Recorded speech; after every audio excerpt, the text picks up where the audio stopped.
可是战远家在管城，好远呀。三小姐说道，我舍不得大姐远嫁的，以后想去探望大姐，都要花上1天时间在路上。战远在咱们家里上班，基本上都是留在我们这边生活的了。欧阳婷早就知道大姐婚后都不会去管城定居的，等到弟弟们长大成人，能够接管家族事业了，长姐才有可能跟着战远回管城生活。那个时候他们的外甥都10几岁了。三小姐想了想后笑道，我明白了，那样他们的长姐还会跟他们一起生活，真好。习惯了以长姐为中心的诸位小姐是舍不得姐姐远嫁的，只是长姐与战远的恋情公开后，他们以后去哪里生活，他们做妹妹的不好多嘴过问。大姐，你尽管跟战远回去见家长，正好趁此机会在管城玩上几天，不用担心家里的事，有我们呢。欧阳婷表态，别说有妹妹们帮忙分担了，就算只有她一个人，她也能撑上3、5天，让姐姐可以休息几天的，过几天没有包袱的日子。大姐，你们订好了机票吗？还是坐私人飞机过去？三小姐关心地问。今天之前都没有听大姐提起过，他们一点心理准备也没有。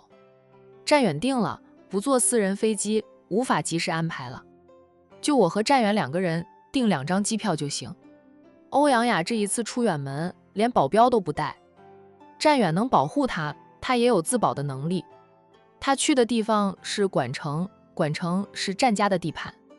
在管城，谁敢动战家未来的6少奶奶？那不是找死吗？自从知道自己就是战奶奶选中的人，欧阳雅特意让人再次去管城，重新打听了一下战家的人和事。这一次，他的人能打听到真正的消息了。欧阳雅便明白，去年他派人调查战远是被战家干预的了，所以他没有查到战远原来是管城第1豪门的6少爷。不用问，也能猜到是战家的现任当家人战印操作的。有战远陪着大姐，我们也放心。三小姐笑道，她姐妹几个对于战远这个准姐夫是很满意的，同时也很好奇战奶奶是怎么会选中他们大姐的，却又不得不佩服战奶奶，战远配他们的长姐很适合。长姐嘴巴挑，战远厨艺特别好，长姐以后的3餐都有战远负责了。他们欧阳家也结束了换大厨如换衣服。战远不仅仅是菜烧得好，经商也很厉害，人家在管城等大城市都有他的生意，经营得很好，哪怕没有豪门少爷的背景，战远都是个成功人士。这边欧阳雅安排好工作上的事，准备下午跟着战远回管城一趟。海城那边的杜雨萌发现战义阳这2天都不见人影，最先发现战义阳没有再像往常那样守在公司外面等他，是大姐。大姐问他，萌萌，战义阳这2天怎么不见人？那小子该不会是又放弃了吧？他要是敢像上次那样中途放弃，你这辈子都不要再搭理他，天底下的好男人多了去，又不是非他不可。杜雨萌这才后知后觉地发现战义阳是有2天没有出现了，怪不得他总觉得少了点什么，原来是少了战义阳的纠缠不休。他可能工作忙吧。杜雨萌猜测地道，他们战士要在这边开分公司，他负责，总不能什么都不管的。战义阳平时过来等他下班，都是临下班了才过来的，他上班时间他也去处理公事。可能是见到像杨哥哥那么努力工作吧，他说他那么闲，他就花了点心思放在工作上。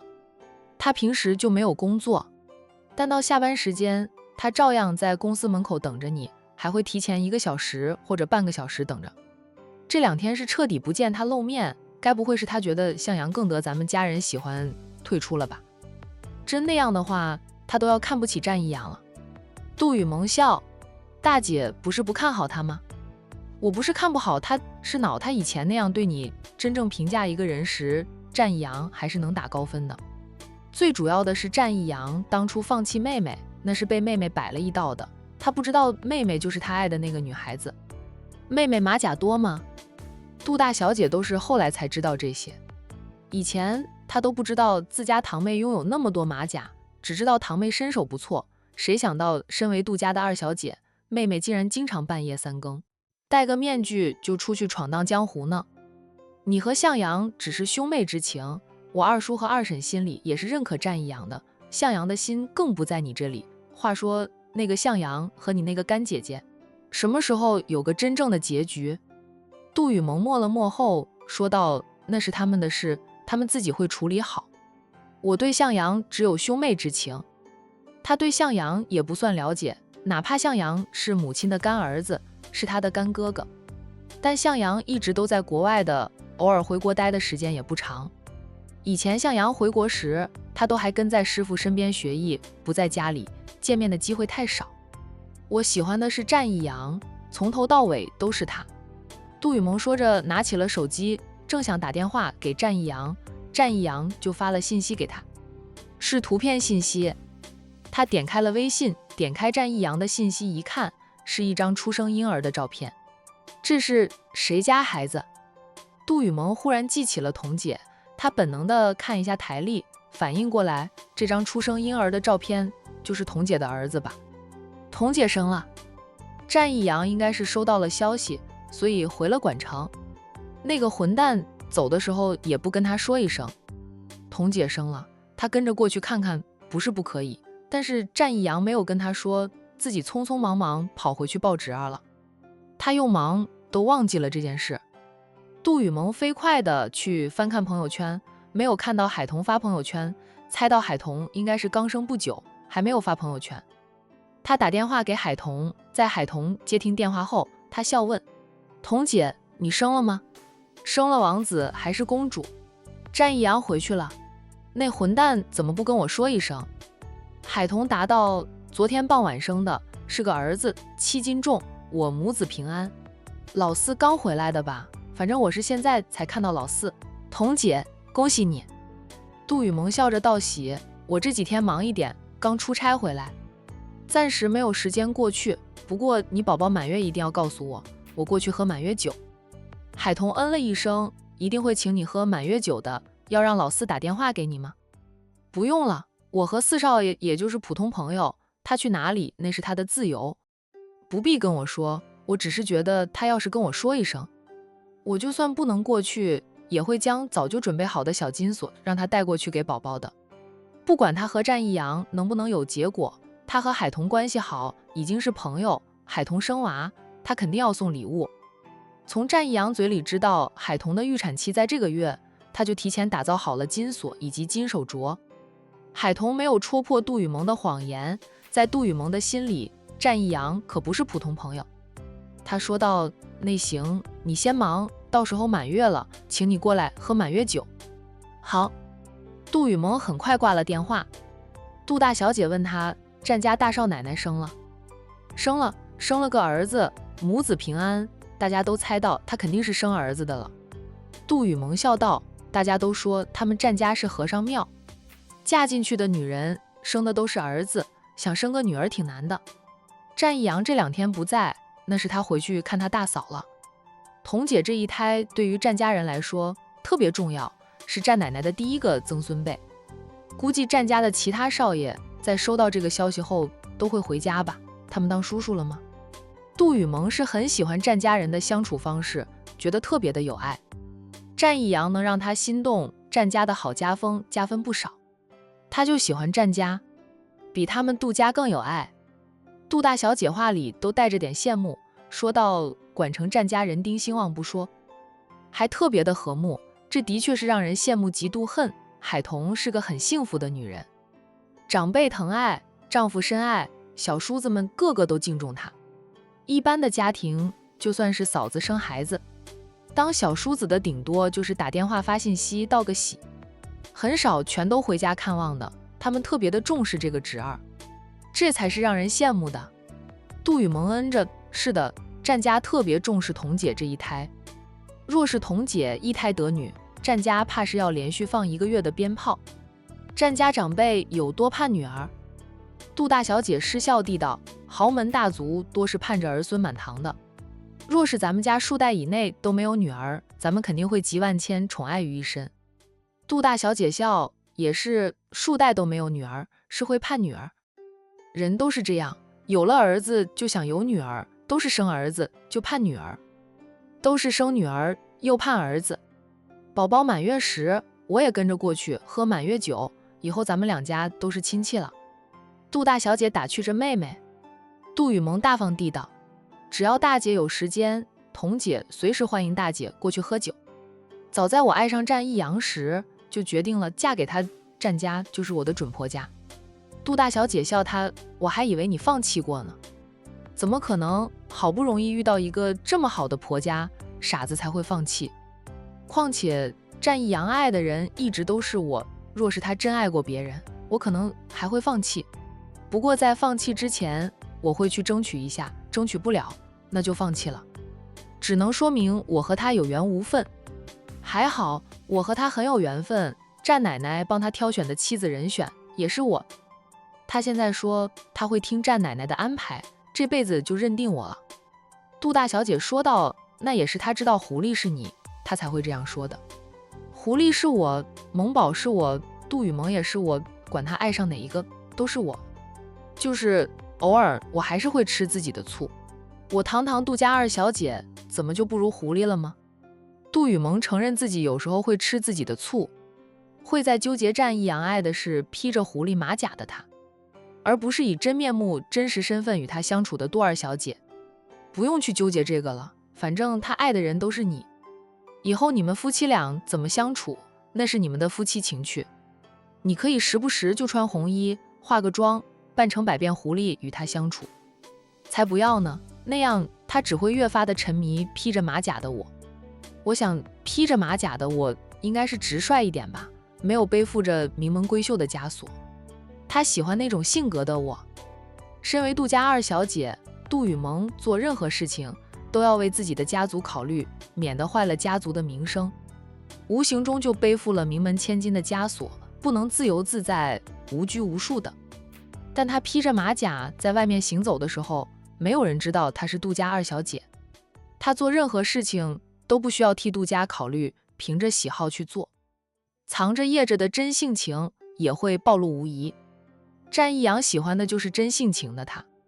其实你也不必给自己太大的压力，想做什么就做什么。凡是有大姐撑着，不能任意妄为的人是大姐。杜大小姐是当家人，她的一言一行才会影响到杜家。其他人只要不太过分，没有做出违法违纪的事，对杜家的影响都不会太大。习惯性，杜大小姐便不说话了。他们从小接受的教育，父母的教导，已经养成了谨慎的性子，的确是习惯性。那边的海童在杜雨萌挂了电话后，对身边的丈夫说道：“老四回来没有告诉雨萌吗？”雨萌说他都想跟着回来的。战印看向已经抱起侄儿的战一阳，战一阳是刚回来不久，可能是连家门都没有进，就直接来了医院，买了很多的补品，大包小包的过来。战一阳没有留意到兄嫂的视线，他抱着小侄儿走到外面的小厅去。虽说嫂子还没有出院回家坐月子，但他一个当小叔子的，也不好在房里待久，还是抱着小侄儿到小厅去吧。其他兄弟都在小厅里呢。看到战一阳抱着孩子出来了，几个人马上就围了过去。战一晨伸手要从战一阳怀里抱过孩子，战浩宇也伸出了双手，不过他们都没有抱到孩子。战一阳一个转身避开了他们俩的手。我刚回来，刚抱到宝宝，你们就跟我抢。战一阳吐槽兄弟们，我们也没有怎么抱到宝宝，我爸妈他们在的话，我们只有机会看两眼，还要挤的。老五战宇趁战一阳防着二哥三哥时，迅速又小心地抢抱过了侄儿。哈，我总算抱到了宝宝，我是五叔，知道吗？五叔抱你了。战一阳还想抢回来，战宇抱着孩子在小厅里转悠，避开想抢孩子的兄弟们。战维跟在他后面走，边走边求着五哥让我抱一抱。我是真的没有抱过，从宝宝昨天出生到现在，我连仔细看两眼的机会都没有。家里人太多了，长辈都在场的话，他们这些小辈真的是连看一眼的机会都没有。大哥大嫂应该一胎生3、4个才行的，那样我们分着来抱的机会大很多。战印拿着奶瓶出来，听到老七的话，好笑的道：“你以为想生多少个就有多少个呀？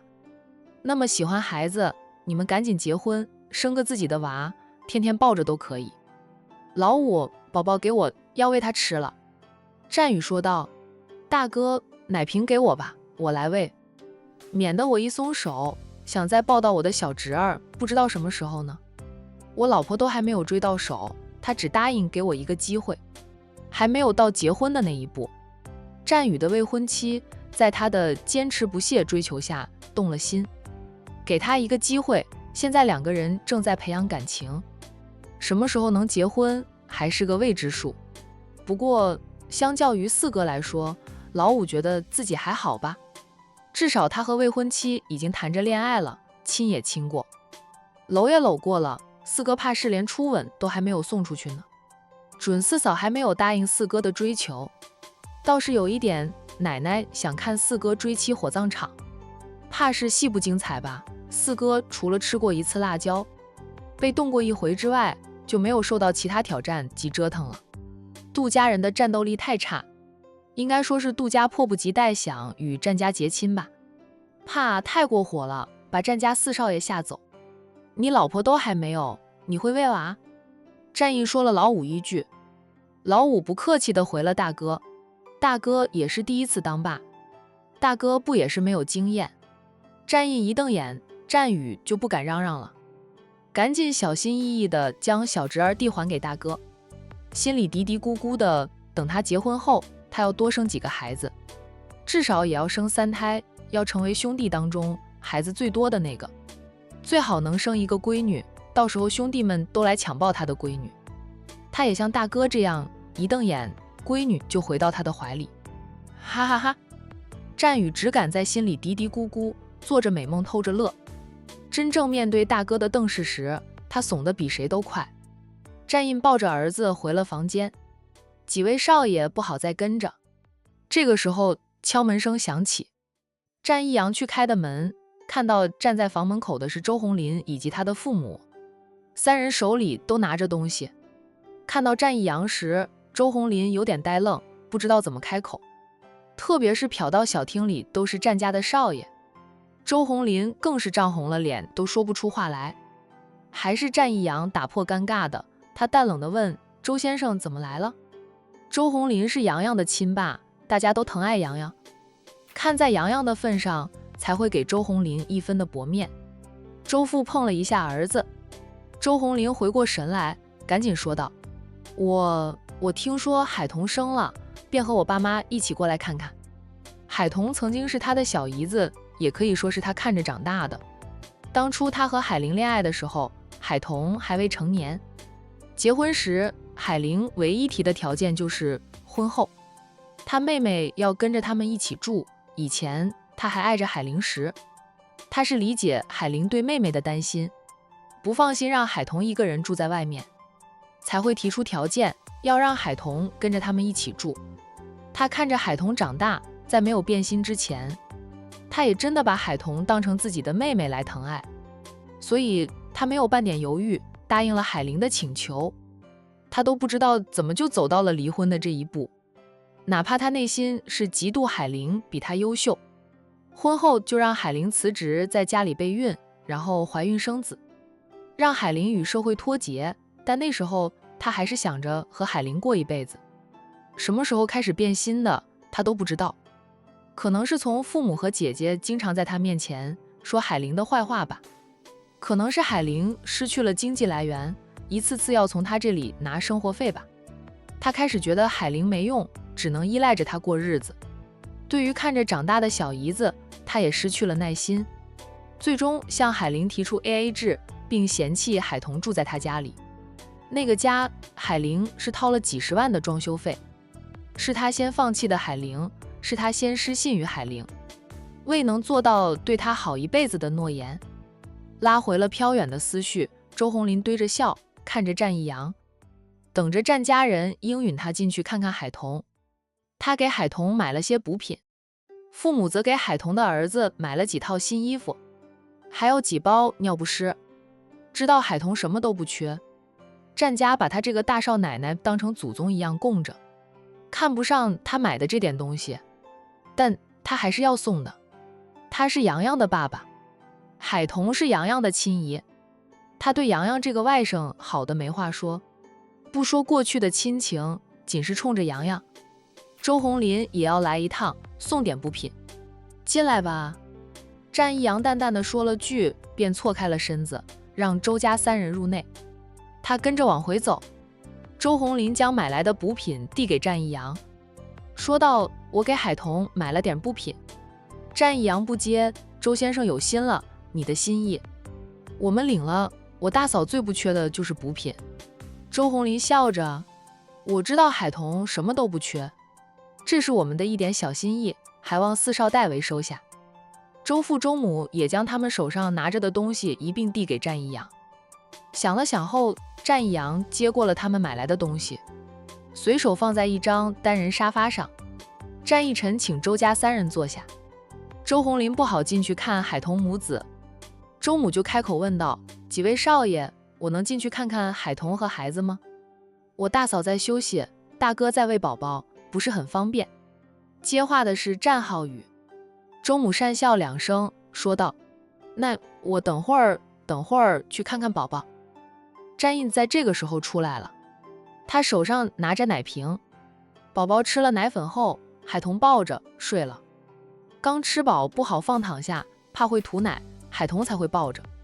从生了儿子到现在，他也很少抱儿子，大家怕他会累着，总是要让他躺着休息。战少，周鸿林站了起来，朝战印点头打招呼。战印停下来，周先生来了呀，坐吧。我洗奶瓶。他举手里的奶瓶。周鸿林笑着，我听说海童生了，就和我爸妈过来看看。海童还好吧？周先生有心了，谢谢，海童很好。周鸿林又是笑，那就好，那就好。战印让弟弟们招待周家3人，他亲自去洗奶瓶。看着战印做这些事，周鸿林笑得不自然。他在海玲生娃坐月时，既没有好好照顾海玲，也没有照顾过儿子洋洋。海玲没有父母，本来坐月子指望他母亲照顾的，他父母都说要照顾姐姐一家，舍不得小宝，没有办法过来照顾海玲坐月子。大姐更是说海玲是顺产的，出院后就能自己照顾自己。不想想大姐生3个娃不也是顺产的，怎么大姐就要坐月子？月子里都是叫娘家妈过去照顾的。是海童照顾姐姐坐月子，照顾洋洋。洋洋3个月前并不好带，爱哭，日夜颠倒。海童要兼顾自己的生意，还要照顾姐姐坐月子，肉眼看得见她瘦。回想起过去的种种，周鸿林恨不得给自己几巴掌。战印洗好了奶瓶，从洗手间里出来，直接又回了房里，并不想和周鸿林聊天。周鸿林如果不是洋洋的亲爸，他连出现在这里的机会都不会有。周鸿林心知肚明，虽说战印叫他弟弟们招待周家3人，但那几位少爷都不怎么说话，现场很是尴尬。那个，我们也要回去了，就不打扰海童休息。孩子满月时，我们能否过来喝杯满月酒？周鸿林决定带着父母离开，他起身准备走之前，问战一阳。战一阳起身相送，他答道：“周先生，这个我不敢代替我大哥做主，得问我大哥的意思。等会儿我会转告大哥的，周先生等着电话就行。”好，谢谢。周鸿林心里明白，战家未必会请他喝满月酒。他带着父母离开，战一阳将他买来的东西，留下了尿不湿和那几套衣服，补品则让周鸿林带回去。尿不湿和出生婴儿穿的衣服让周鸿林带回去没有用。战一阳替兄嫂做主，留下了补品，周家人可以吃，就让周鸿林带回去。一番推辞后，周鸿林无奈地接过了他买来的补品，带着父母离开了。走出了医院，上了儿子的车子后，周母说道：“我都说了不用过来，人家不会欢迎咱们的。海童如今可是战家的大少奶奶，身份地位早就天翻地覆，高高在上，我们高攀不起的了。”周父则是说道：“怎么说都是洋洋的小姨，不知道还好，知道了总要过来看看的，不管人家欢不欢迎我们都要来一趟。海童对洋洋那么好，视若亲生，就是冲着洋洋，我们都要过来。”周母撇撇嘴，不说话了。好一会儿，他忽然说道：“海童如今生有儿子，有他自己的亲生子的，他以后还会疼爱咱们家洋洋吗？”周父说道：“海童不是那种人，她姐妹情深，怎么可能不疼爱洋洋？再说了，海玲也今非昔比，哪怕海童对洋洋不如前，洋洋的前途也不用担心。海童生子其实对洋洋没有什么影响的，儿子和外甥又不一样。海玲再生的话，对洋洋的影响就大。”周父说到这里又叹了口气，他们周家无福，若是知道海玲姐妹俩会有今天这样的造化，他们当初绝对不会让红林和海玲离婚，逼都要逼着红林和叶佳妮断了。没有早知道呀，以前他们周家欺负海玲娘家无依无靠的只有一个妹妹，想不到他们的亲家母出生富贵，哪怕死了，还有人在寻找她的下落，给她的2个女儿带来了好运。现在啊，不管是海童还是海玲，都是他们高攀不起的了。海玲她还会生吗？周母皱着眉，洋洋都这么大了，她还要生？海玲还年轻，才30几岁，陆总虽说比她大几岁，也是不到40岁，想生当然还能生，还能生好几胎呢。周父说道：“自从放开2胎3胎后，多少人40几岁都还要生呢，海玲才30几岁，又不老，洋洋也就几岁大，就算海玲生2胎，间隔都没有10年，有些人的1胎和2胎间隔10几年的都有呢。”周红林沉默地开车，没有说话。周父还在说道：“听说海玲改为凤姓了，她如今叫凤海玲，接管了江城的凤氏家族，是凤家的家主了。凤家是女人当家，海玲肯定要生2胎，拼一个女儿的，女儿才能接她的班。”周母嘀咕着：“那什么家族吗？居然是女儿接班，儿子就不能接班？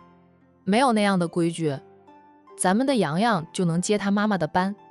洋洋始终是我们周家的人，那样我们周家也会因为洋洋而实现阶层的跨越，成为新的豪门。老周，咱们要好好的长命百岁，活到咱们家洋洋成为豪门新贵，接咱们去他家里养老，住大别墅，出入都有司机保镖跟随，在家里还有保姆佣人照顾，过一过老夫人老太爷的日子。”仅是想着，周母都觉得爽。周父偏头看着老七：“这样看着我做什么？我说的不对吗？不管洋洋跟谁生活，他都是我的亲孙子，我是他的亲奶奶，他长大后有出息后，难道不认我这个亲奶奶？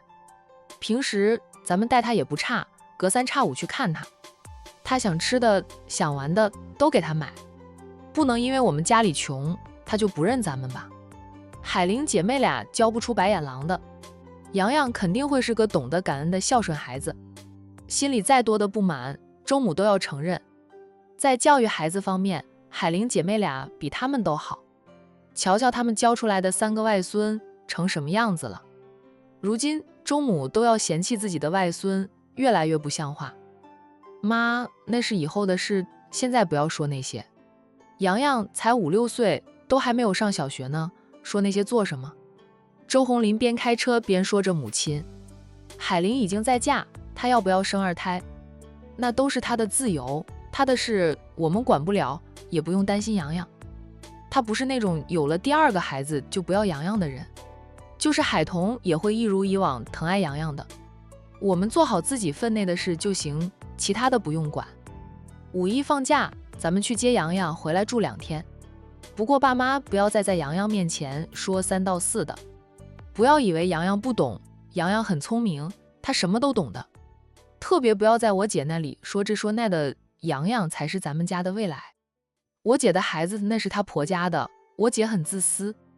到现在你们还没有看透我姐的真面目吗？周母撇撇嘴后，才不情不愿的道：“知道了。我就是想着洋洋就一个人，他又没有兄弟，想让他和表兄弟们来往，培养感情，以后他的表兄弟还能帮帮他，让他不至于一个人，遇到任何事都没有人可以商量。”周父偏头瞪着妻子：“到了这个时候，你还没有看清楚吗？小宝他们总是欺负洋洋，他们欺负洋洋习惯了，洋洋一点都不想和他们来往。大宝那次欺负洋洋被战家人看到之后，洋洋至今都不想和大宝说话，大宝那时差点就掐死他了。真以为洋洋是圣人，没有脾气，不会生气，不会记仇。你呀，就知道偏爱着红英的3个孩子，嘴里说洋洋是你的亲孙子，可是你总偏爱着外孙。洋洋回来一次，你就要在洋洋面前唠叨这唠叨那的，要不就是说洋洋和陆总的坏话。洋洋越来越不喜欢回来住，都是你这个当奶奶的太不知轻重。洋洋怎么就是一个人了？他妈妈还能生的，他也有其他表弟妹。现在海童不是给他添了一个表弟，他这个表弟处好了，才能帮到他的大忙。周父对于老妻始终偏心的思想也是无可奈何。他在儿子离婚后就渐渐后悔醒悟了。老妻呢，说是后悔，那是后悔离了婚，海玲翻身了。海玲有钱了，觉得当初不离婚，海玲的钱就是他们周家的。人家海童的儿子是含着金汤匙出生的，以后会是战家的接班人，有的是钱是权。洋洋有这样的表弟，才能帮到他的大忙。周母不说话了，心里也知道洋洋有海童这个小姨在，以后的前途是不用担忧的。他就是心疼外孙嘛，小宝和洋洋差不多大，洋洋现在过的日子就比小宝好太多了。洋洋上的幼儿园一年都要10几20万，女儿的生意一年都赚不了那么多钱。他就2个孩子，孙辈也不多，孙子就1个。孙子有了好前途，让孙子带一带表哥怎么就不行？周母心里嘀咕，嘴上不敢说出来，说出来儿子会生气，又骂他。现在红英都很少过来了，只要红英来了，红林都会生气，姐弟俩会吵架。